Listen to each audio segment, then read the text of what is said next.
Hey guys, Brad here with Atlas Target Works. The other day I was at a local Runnings and I saw some of the targets that they had there for sale, and I know that this brand is also sold at Walmart, so it's probably one of the most widely available steel targets you can get. So my professional curiosity was piqued, so I grabbed a small one, a little 4-incher, and took it to the range to try it out.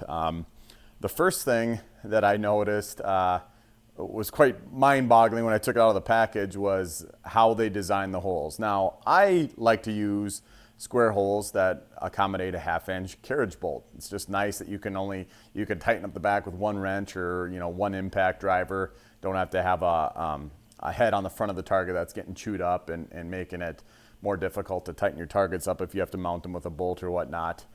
So that's similar, but how they implemented it fell terribly short.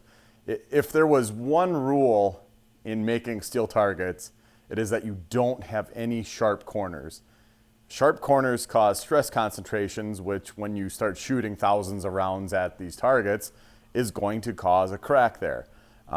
So I painted this target. It comes bare metal, which is fine, but I painted this one white so that way you could see it there. So take a look at that.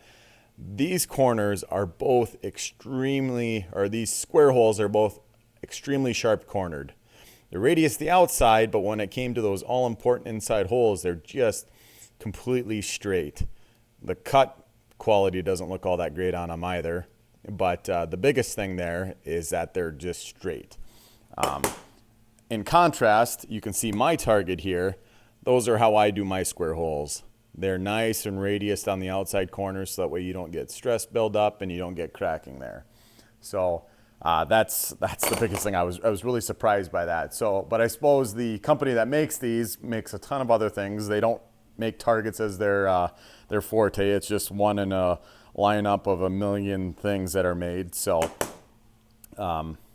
surprising, not surprising, I don't know. I did get to shoot it with 223, and it performed about what I would expect. There was no surprises there. It performed just well as far as taking bullet impacts. But I'm really skeptical as the longevity of the target, that these really sharp corners are not going to just crack out and make the target unusable after much before the steel has lived its expected life on the range. So definitely disappointing to see that. Now, with that said, I'm not perfect either. I've made mistakes, and this is one from my range that I noticed not too terribly long ago. But right here, you can see this target. Obviously, this is all big radius, but I forgot to radius this inside corner here. And as you can see exactly what I'm talking about, this corner has a little stress fracture at it.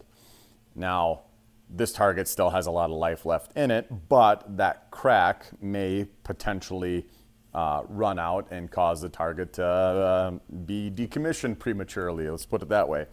So the difference between something like this and something like this is that, for one, this is an oversight in a single design versus my entire lineup having this design flaw. But this one, I will definitely support this. So if somebody comes to me, says, Brad, I got my target's cracking and the thing's just about ready to fall apart here, they could send me a picture of it. I will replace that. I would definitely consider that a manufacturing defect. That shouldn't be happening before the steel is used up. I want these things to look like the surface of the moon before before you got to replace the things. So I'm certainly not perfect, as you can see, but I always stand behind my mistakes.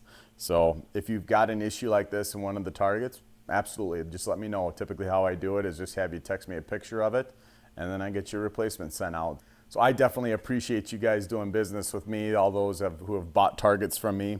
And I want to be worth that trust that you've put in with these hard-earned dollars, because this stuff is not cheap. I mean, the cheapest targets are not cheap. You don't want to have them go out to the range and just have them last you a season or two. You want them to last years and years of abuse. So I stand behind all my stuff and make sure that you guys are taken care of. Thanks a lot for checking out this video. You can find all my targets on atlastargetworks.com.